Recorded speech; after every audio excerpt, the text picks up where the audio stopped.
Okay guys, this is probably one of the most comprehensive videos I've done to date on my channel, and that is testing the thermal performance of the base model M1 MacBook Air. Now, a lot of people have questioned how this particular Mac will perform because obviously it does not have a fan, and even more people have questioned how this is going to work when stacked up to a MacBook Pro, which obviously does have the fan. So guys, in today's video, I'm just going to be doing a deep dive on the MacBook Air itself to see what kind of thermals you'll be hitting in everyday tasks. I will have a video on the MacBook Pro shortly, and then another video comparing the two, so stay tuned. But today we'll be putting the MacBook through its paces. First of all, we'll start off with an 8K footage render on DaVinci Resolve. Then we'll move on to After Effects, followed by Blender, then gaming, and then we'll finish it off with some extreme multitasking while the Mac is connected via USB-C to a 4K monitor. So guys, what I'll just do first of all is I'll tell you exactly what's going to happen in this video and give you the results straight up. So if you do want to stick around and watch the rest of the video, you can. If you don't, you can save yourself 10 minutes. But after all the testing I've done, I'm very, very impressed with the thermals of this machine.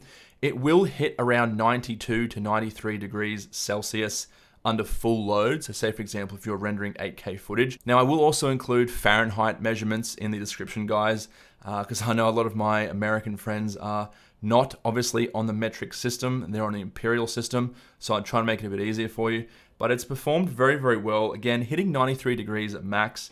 And then the average internal temperature of the machine was reaching around 72 degrees Celsius. And up here on the top, so where the actual CPU is located in the middle and the top two rows of keys, I was getting around 44 to 45 degrees Celsius, which really wasn't that hot at all. And in conclusion, I actually found that this machine is probably going to perform very well for most of you.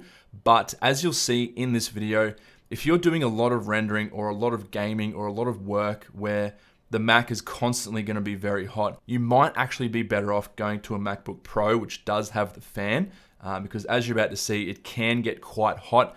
And I do worry about the potential longevity of this machine. If you've constantly got the CPU and the GPU at full load, and they're both sitting at, say, the high 90 degrees. So guys, watch on and I'll show you exactly how I reached this conclusion. So one thing I will note just before going any further is I am using TGPro to see the temperature readings. Now, this has literally only been just updated, so it may not be 100% accurate. And in a couple of months, when more tools are available for the Mac, I'll be doing a much more comprehensive test. At the moment, it's really just me looking at the temperature and doing my own FLIR analysis on my thermal camera to tell you how hot it gets, but I'll be able to do full benchmarks soon as long as these particular tools get updated. So stay tuned for that as well. Okay guys, so let's get started with our first test, which is an 8K DaVinci Resolve render. Now this is the 17.1 DaVinci Beta, which is obviously compatible with the M1 chips. So this is somewhat optimized, not fully optimized, but somewhat. So this is gonna be a very interesting test. And the computer has just been restarted about 10 minutes ago. It's been sitting here, so it is warm, but it hasn't been doing anything else, just been sitting on this screen. And I do have TGPro up at the moment, and you can actually see that the CPU is sitting at around 29 degrees Celsius, and the computer's internals as a whole, on average, are around 31 degrees Celsius. So let's do a quick FLIR test with the thermal camera.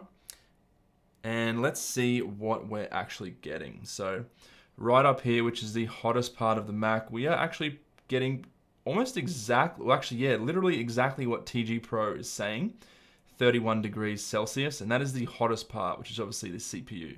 Now again, guys, this room is temperature controlled. It is exactly 24 degrees in here. The door is shut, the windows are shut, everything's sealed. It's gonna be around the same time of the day. So all other factors should be pretty much constant. It's just going to be the laptop itself which is changing. So the first thing we'll do is we'll go into DaVinci Resolve and I'll show you guys the footage that I'm rendering. It's 8K raw footage shot from a RED camera. So it's pretty much the most intensive kind of footage that you guys are ever probably going to be rendering on this machine. And it's going to be about a 15-minute timeline. And we're going to render all of that out and we're going to take the thermals towards the end. So we'll obviously give it a good 20 minutes to do its thing first of all, and we'll see how that heats up. So as you can see here, it is this is the timeline. So it's all 8K red footage, some LUTs applied. Also got some fusion in there as well, just only a tiny little bit. So let's go to the render tab and let's change it to my 8K settings. We'll rename this to 8K render 1. You can see there I'm going to be exporting in ProRes. Okay, we'll add to render queue. And then we're going to start that render. And what I'll do is I'll actually leave the TGPro up so you guys can actually see the temperature rising. So you can see right away it's shot up to 48 degrees Celsius, 50 degrees Celsius the temperature, and the CPU is almost up to 70 degrees Celsius. Now this is pretty common with what I've been finding with these computers. The temperature shoots up straight away. If it does thermal throttle, it will happen fairly quickly, especially on an intensive render like this. But then it will generally stabilize and go smoothly from there. So as you can see now, the CPU is almost up to 85 degrees. So we'll give it another few seconds and we'll see what happens. Okay, so you can see one of the cores has actually reached 100 degrees. So it's probably going to start thermal throttling a little tiny bit now. You might see those temperatures drop. All the other cores are around the mid 90s. So we're getting an average CPU temperature of about 93 degrees. And the average computer temperature is about 70 degrees.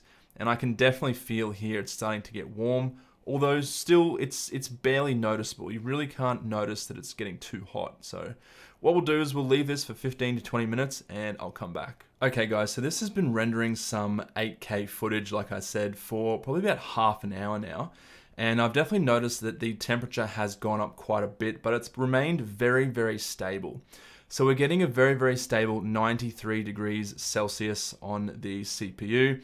And the average internal temperature of the computer is around, it fluctuates between 74 and 78 degrees Celsius, which is quite cool. The CPU itself at 93 degrees is very hot. You don't want the CPU to be at that temperature for super, super long periods of time. But if you're just doing a render, you know, once a day or every couple of days or so, it's fine. But I probably wouldn't be rendering on this thing just 24/7 because that is keeping the CPU quite warm. So if we now do a FLIR test just to double check the temperatures we are getting.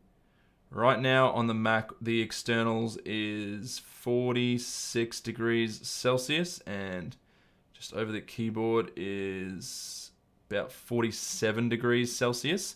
So that is the exterior of the laptop. And if we actually feel where the processor is, again, it is warm. I would say it's hot. It's not sort of super uncomfortable. Like I can rest my hands here and it's not super hot. But you probably wouldn't want to have this on your lap because if I lift this up and put my hand underneath, yeah, that's definitely very uncomfortable if you've got it on your lap. So definitely on a desk or a table, it's totally fine. But I would not have this on a lap because, you know, it is quite warm. So guys, yeah, pretty happy with that performance for the render. It's probably been going for about 40 minutes at this stage. And again, like I've done this previously in other tests and it's never going to really go above the low 90 degrees. So it obviously thermal throttles around here and it keeps it at that particular temperature. So definitely not super, super hot, but you probably don't want to be running it this hot all the time. If you are going to be doing a lot of rendering and this kind of stuff, yeah, get a MacBook Pro, but for the occasional render and stuff like that on the Air, totally fine. All right, so moving on to the next test, we are now in After Effects.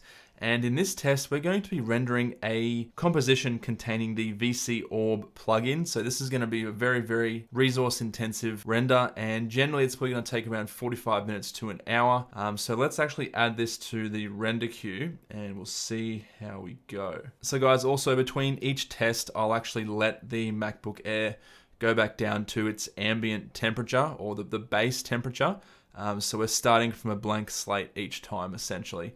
And again, there's no other apps or anything like that running. It's literally just After Effects. Okay guys, so it's been going a little while now and I've just realized with After Effects, it's just really not optimized at all. So it doesn't seem to be using up a lot of the CPU. The RAM usage keeps jumping in and out. It does seem to be using a lot of the GPU, but again, like nothing crazy. You can see here the CPU temperature is about 50 degrees. The average internal temperature is about 46 degrees. And you can see with these max temp lines here, you're not getting any kind of crazy outliers or anything like that. All of the CPU cores seem to be about the same. So nothing crazy. And you can actually see down here how much the different CPU cores are being utilized. So at the moment, they're barely at probably about 30 to 35%. And then you can see the GPU usage here. So After Effects only seems to be using about 50% of the GPU at any one time. Now I have tested this out in other different renders and different compilations, not just the VC Orb, and it's exactly the same.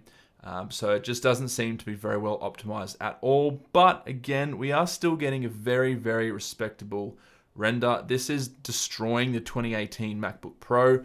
If you want to see that video, I'll link it in the description. It's still doing very well though. So let's do a quick FLIR thermal test just to make sure we're not going crazy. And we can see the exterior is a very cool 35.5 degrees Celsius. And just over the keyboard, which is the hottest part, yeah, about 35 to 36. So that is not hot at all. That is very, very cool. Absolutely no issues there at all. Again, After Effects is just not optimized very well at all. So at this stage, we will stop this render and we'll move on to the next test, which is Blender. Okay guys, so moving on to Blender now, you can see we are just sitting on the Blender screen at the moment, not doing any kind of rendering, nothing hardcore like that. And at the moment, we are getting about 40 to 45 degrees on the CPU, and then the average internal temperature is about 40 degrees. So if we actually come in here to Blender and we render out this animation, this is just one of the test files available for download on the Blender website. This is the Sky demo. And if we start that render, straight away you can see the temperature shoot up all the way to about 70 degrees. So now, as I've been saying guys, this Mac is very, very quick to get going. So you will see the temperature hit its max almost straight away.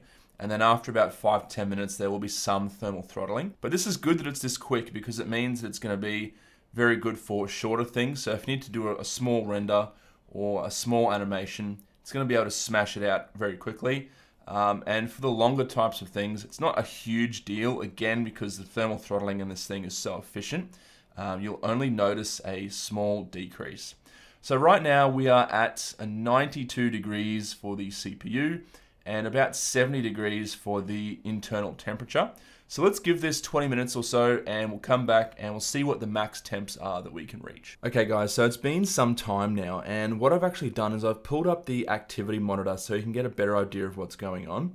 So as you can see, Blender is using up almost 100% of the CPU. You can see right there it's doing about 97 to 98%. I've also got all the different cores down here, so you can see every single CPU core is fully loaded. You can see each core labeled individually here, so they're all fully loaded. And then you can see the GPU memory utilization here as well. So Blender right now is only using about 50% of the GPU, and that's because this particular render is mainly CPU intensive. So if we also come to the memory tab to look at the RAM, so we're maxing out RAM, but it's not too bad. Again, this is mainly a CPU intensive render, so it's not super bad. And now if we come to the temperatures, we can see again, we are staying at a almost exact consistent rate of 93 degrees Celsius for the CPU and 73 degrees Celsius for the actual average internal temperature of all of the internal parts of the Mac. Now, if we do another FLIR test of the outside chassis of the computer, we're getting around 45 degrees Celsius in the hottest part. And then if we hover over the keyboard, getting about 46, so maybe a 1 to 2 degree difference. And again, if I touch this, it is definitely warm, but it's actually not uncomfortably so. Like I could actually rest my fingers here and it wouldn't be super uncomfortable, unlike obviously the old Intel Macs, which would be boiling and you'd probably get 2nd degree burns on your hands. But this is quite comfortable. Again, I wouldn't have it in my lap, that would be uncomfortable, but this isn't bad at all. And if I actually rest my hands here, it's actually completely cool. Like where your palm would sit, completely cool. Trackpad, completely cool. The keys are, once you get up towards these top 2 rows, they're a little bit warm, but I could definitely type on this without any issues at all. It's really not uncomfortable at all. So guys, I've been testing the thermals on this thing for a couple of days now, and what you're seeing here is pretty consistent with what happens every time. So the Mac will start up quite quickly, so you'll get maximum performance almost straight away. And then as soon as it hits that 92, 93 degrees, it'll thermal throttle, so it'll sort of decrease the performance slightly, but then it will always keep the thermals at around that particular temperature. So that's been very consistent across the board, and I would expect your Macs to perform pretty much the exact same way. Now guys, what I also want to do is flip this thing over and take a look at the base of the Mac to see how hot it is. So if we flip it over and we bring out the FLIR camera,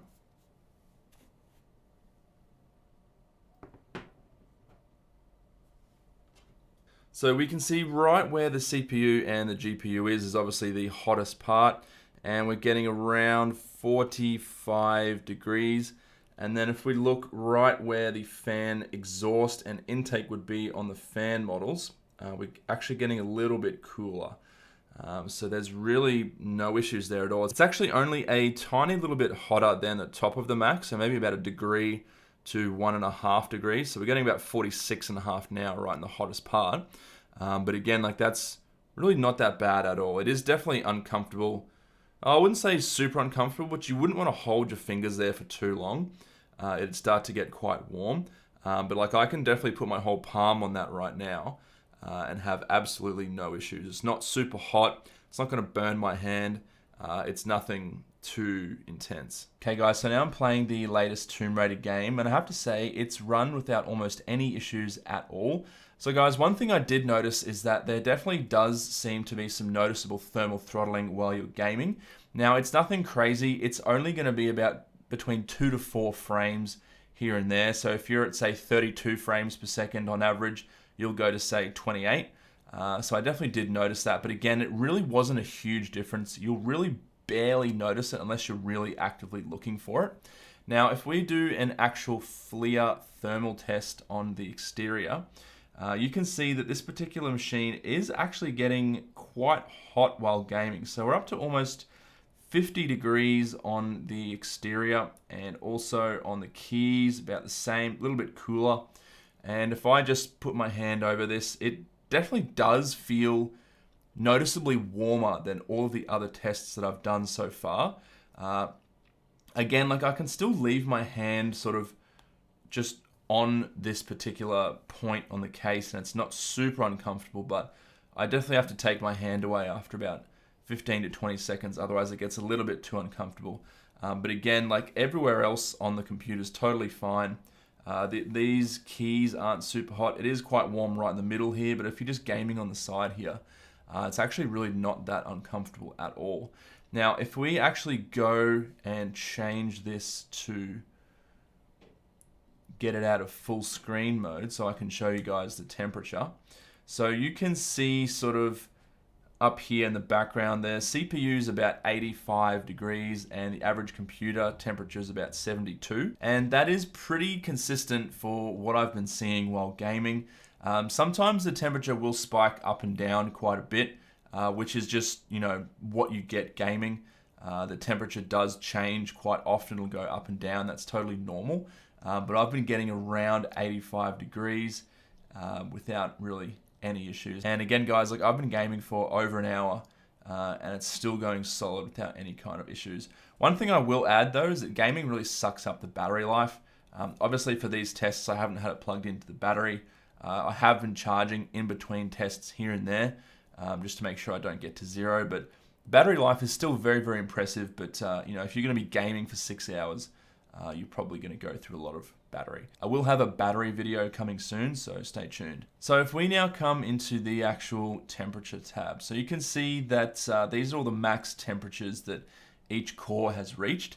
Now that we're not actively playing the game, you will see the temps drop, but these results here, so you're getting around 85 to 90 degrees while gaming. That's how hot the CPU is going to be.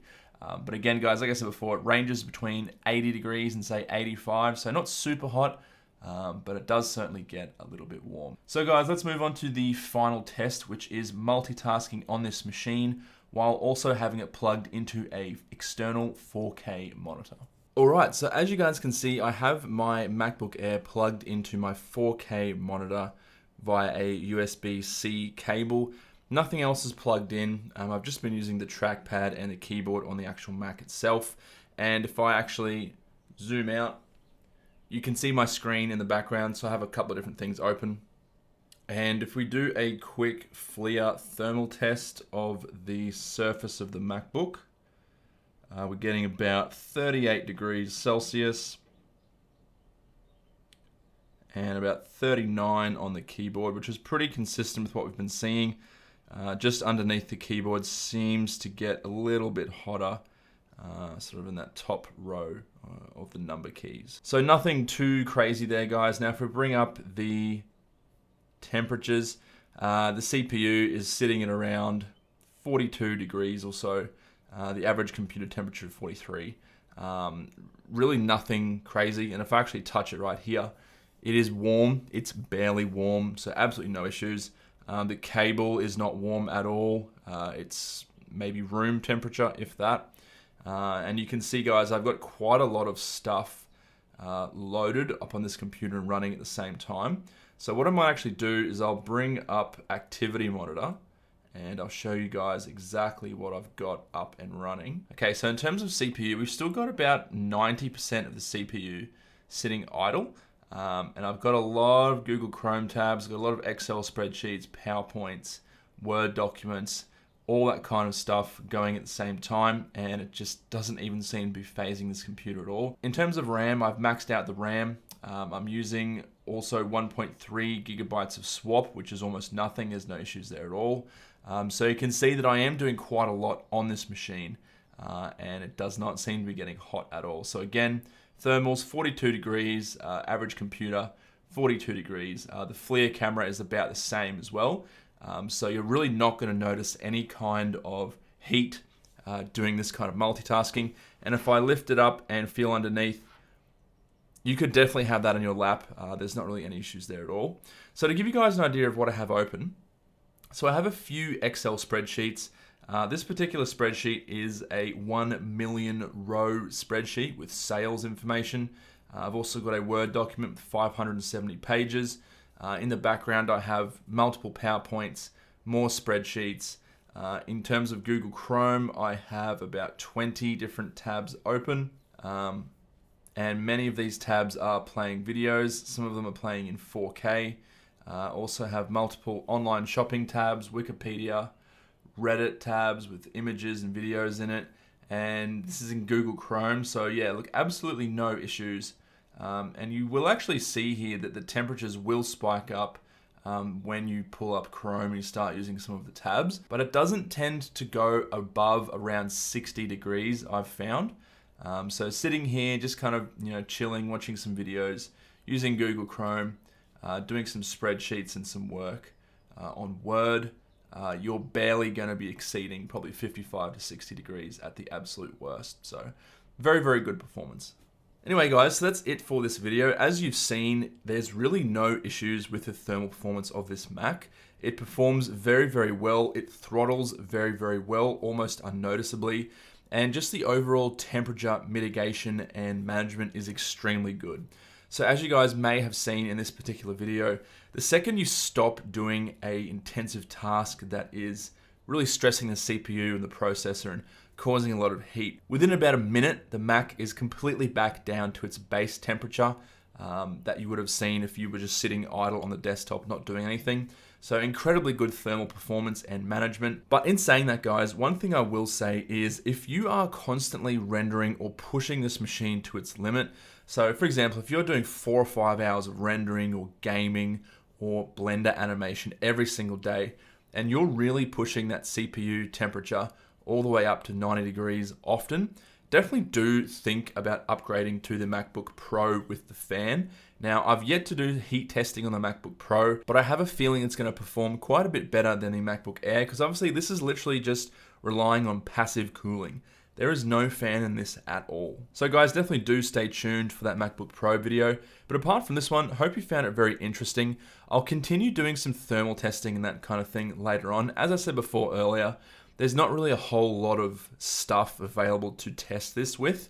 TGPro is pretty much one of the only programs that you can get thermals off, And in terms of its accuracy, no one really knows. So stay tuned on the channel for some more in-depth videos. Anyway, guys, apart from that, thanks for watching, and I'll catch you in the next one.